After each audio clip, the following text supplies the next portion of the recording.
fund. General fund. Um, He's gonna penalize towns Right. if they don't join the GIC. Right. That heavy-handedness of, if you don't join the GIC, you're Gonna gonna get less withhold local state aid, aid yeah. is pure nonsense. Should be reducing the participation. Apparently you didn't say it quite that way. No, but Yeah. it was that was implied.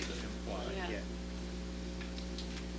So I want to thank my team here, because Yes. I know that they've done a great job, and set them off, because I set them off, right, but said, go away and come back, and they did, and every one of them, I think, has not only spoken from, their heart, because I know that they care deeply about what happens in North Reading.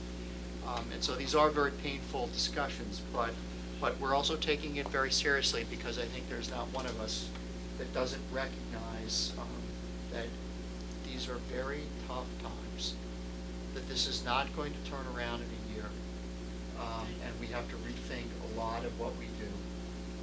But there are some basic core things that we just are not going to give them up.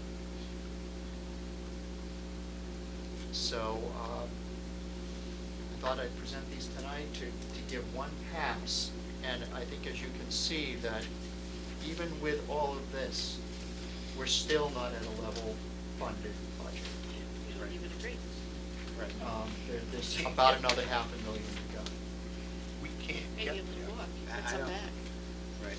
But, it really helps when you guys come and participate in the discussion, so that the public, those who are watching and what's reported in the paper, doesn't always come from just us. You help make our case. And so every time you speak, about your collaborative effort and from your heart, it gives a new perspective for the community. Same time, same place, 2 weeks. We have one comment in the back. Deanna, go ahead.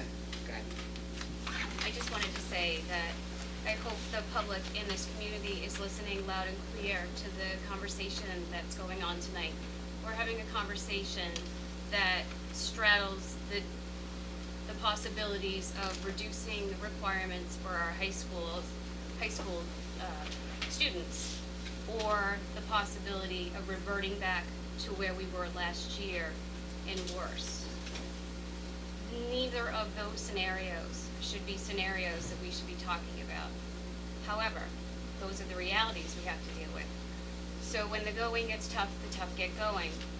And I just want to invite not only parents of students in this community, but every single citizen who pays taxes, who doesn't want to have the reality be the possibility of an override, so that we'll have to make these rather displeasing decisions.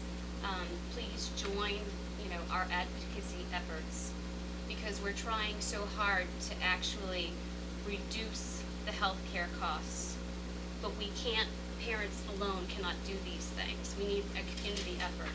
So, as an example, Stand for Children is a grassroots citizen group who is working very hard throughout Massachusetts to get more membership, to get behind their efforts, to lobby the governor and legislative leaders to have the discussions about, don't penalize us for not being in the GIC and not giving us the power and the flexibility and the control to reduce the requirements to get in. Those are things that need people power. Stand for Children's a way to do that. If anyone is willing to get involved and help us do that, please contact me. This coming Thursday, one day after the governor is going to make his proposal for his budget recommendations, Stand for Children is hosting a statewide virtual lobby day, which will be an effort to take what the governor's proposal is and turn it back and say that's not good enough, we need more, please don't make the cuts, or give us the flexibility and the control. So please, for all the parents in North Reading, check your email regularly on Thursday.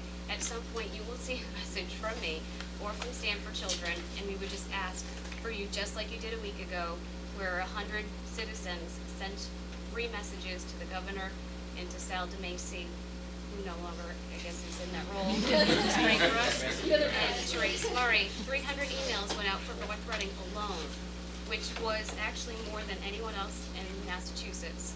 And so I'd love to double and triple that just in one day. So that's an opportunity that happens this coming Thursday for us to lobby for education. And then on March 25th, Stand for Children is hosting another rally day at the State House in Boston, where we could show up in the thousands and lobby on the streets outside of the State House and advocate for Chapter 70 funding. So those are just two opportunities that are coming up. So please join us. Thank you, Deanna. And thanks to Stand for Children and NRU for its work to continue to fight for the kids in North Reading. Thanks again to the administrators. Thanks for all the time you put in. Keep up the good work at the schools. And I guess we'll probably see you back here. We'll see you somewhere in probably the next few months, I would imagine, talking to the residents and trying to put this whole thing together. So thanks a lot. I appreciate all the Thank help. you very much.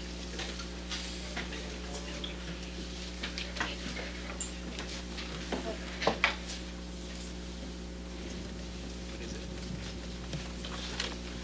We'll put on the floor. It's 62. Maybe up at the ceiling at 60. My feet are about Is it? 38. Yeah. Change the temperature at the end. Oh, 60 right there. 60. 70 right there. Oh, my hands are warm. My hands are warm and my feet are cold. Maybe I should like There's a 10 sit degree on my difference face. between my hands and my feet. I'll take my temperature down. It's Down to about 87. Are you still? 88.6. Maybe I should sit on my hands with my feet on the table. There we go. I get 69 right now. They both, two of them. Are we all gonna get issued those? Oh, no, we don't have any money in the budget. I was gonna get issued those. Now, that's amazing that it's 10-degree difference between the floor and the table though. You have a concrete floor? You can feel that, kid. Yes, I certainly can. Okay. Moving on. Oh, Mr. Fauché left. You're probably the owner. I don't blame him. He's trying to warm up. You left. We have a proposal for a middle school survey. It's proposed by Mr. Fauché, and it's received the endorsement of the staff and the Parents Association. And it's mainly geared to helping the middle school develop future programs for students. And the funding is supported by grants. I've read through it. I don't. David, do you have any? Do you recommend it? I do. I know Mr. Fauché has talked about this at our Youth at Risk committee, and he's talked with the Parent Association, and I think this will be very helpful to the middle school, and I would recommend it. But because it is, again, a student survey, it does require some. Just so the public understands, that the kind of questions in here are, talk about things like, I really like school, I like to work, I work harder to get better grades. I mean, it's kind of a general survey on school environment, school atmosphere, and how students feel about themselves and their school performance, and also the school and the staff, and I respect teachers and things like that. It's a very positive survey. It's nothing else, anything I controversial thought in it it. was great. I make a motion to approve. Second. Motion by Mrs. Baca and seconded by Mr. Bowers to approve the middle school survey. Any further discussion? Hearing none, all those in favor? Aye. Opposed? Unanimous. Okay, Carl, proposal on tuition and fees. Yes. There are two proposals here on tuition and two proposals here on fees. Dr. Trout referenced several of them in his presentation earlier. I'll go into them in slightly more detail now. First tool for tuition, pre-kindergarten. We currently charge $275 a month for the costs of participating for typically developing students in the pre-kindergarten program. That rate has been in effect for 3 years, since 2006. Our recommendation here, emanating from Chris Donahue, is to increase the rate from $275 to $300.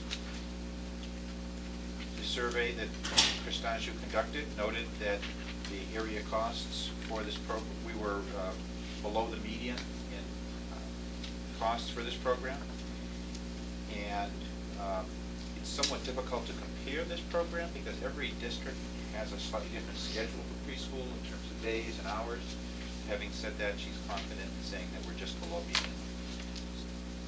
You want me to go through each of these? Yeah, we're gonna have to vote on each individually, correct? Yes, you do. Should we might as well go through all of them, Sure. and then we can take a vote on each? Okay, the second one is full-day kindergarten. We're currently charging $400 per month for the costs of participating in this program. Have been doing so since September 2006. Our recommendation here is to increase the tuition from $400 a month to $425 a month. At the current enrollment levels, that will raise $17,500. Kyle, both these based on is it a 9-month payment schedule? 10 months. 10-month? Well, no, it's a 10-month program, but we do, to save administrative costs, we charge it on a semester basis. Okay. You pay 50%, you pay deposit, and then you pay 50%, and then the remaining 50%. Okay. So two payments. I want to also add the point that in both pre-kindergarten and full-day kindergarten, should the school schedule change as it did 2 years ago with the Wednesday closing, because we did not add that caveat to our tuition rates, we are intending to do so here. And we're saying that these two rates would be in effect regardless of a change in the hourly rate, so that prospective tuition payers will know that at this stage early on. Those are the two tuition increase recommendations we have. Third one is the bus user fee. We're currently charging $250 per rider with a $450 family maximum. Have been doing so since September 2006. This, by the way, FY10 will be our third year of a 3-year contract. During this period, we have been absorbing the cost of fuel escalation, and our costs have gone up modestly. The recommendation here is not to charge an increase for those who pay on time, but to only suggest an increase for those who pay later. To give you a sense of the scale, we provide about 1,300 bus user passes annually. It's a pretty big operation. And of those 1,300, 600 are acquired after August 15th.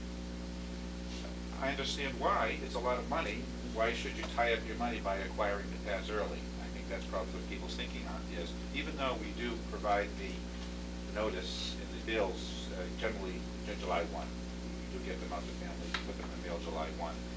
It's a very difficult process for us to, in effect, what's happening is half of our bus user passes come in for purchase after we've set the bus schedules and the bus routes, because you can't wait until August 20th or August 25th to do that. So we have a little bit of a problem, and many parents have noticed, I'm sure, that sometimes there's a lot of bus stop changes that are taking place because we don't know who's riding the bus. So, as a way to encourage people to buy them earlier, we have a recommendation that the bus passes will remain the same cost for those who buy them before August 15th, but that they be increased by $50 for those who buy them after August 15th. The new fee would therefore be $300 for those buying after 8/15, with a family maximum of $500 for those same people. So you're expecting 400 of those 600 to get their fee in on time, Yeah. but there'll still be 200 laggards who will have to pay the fine. Yes, yes. I would also note that I did a pretty extensive study of area communities that do sell rates, while they sell passes. While various communities have different rates, we are the most liberal in our timing. Many communities require that the passes be bought by July 15th. I mean, it's in toto, because of the problems you have in trying to process these things the last 2 weeks of August. It's pretty crazy. So this is not unusual to suggest such a pricing structure. Fourth and last is our recommendation for facility use. We currently charge for the gymnasiums $25 for a 4-hour use at the high school. We charge $15 for a 4-hour use at the remaining schools. The high school auditorium